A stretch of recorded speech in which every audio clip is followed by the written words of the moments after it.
दुर्दैवी घटना महाराष्ट्राला काळीमा फासणारी घडलेली आहे. खऱ्या अर्थाने त्या मुलीचे पालक 12 तास पोलीस स्टेशनला FIR दाखल करायला गेले होते. 12 तास पोलिसांनी FIR का दाखल करून घेतली नाही हा सगळ्यात मोठा आपल्यासाठी सर्वांसाठी प्रश्न आहे.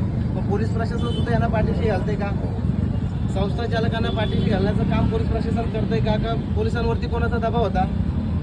कोणाचा दबाव पोलिसांवरती होता? 12 तास का लागतात FIR दाखल व्हायला? 12 तास FIR दाखल व्हायला लागले नव्हते पाहिजे.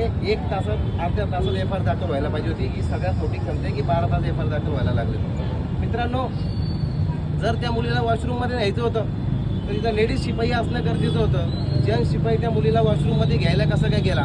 म्हणजे सगळ्यात महत्त्वाची गोष्ट की शाळेचं प्रशासन यांचं जाणून बुजून या गोष्टीवरती दुर्लक्ष आहे. खऱ्या अर्थाने पोलिसांना सुद्धा मी या माध्यमातून सांगू इच्छितोय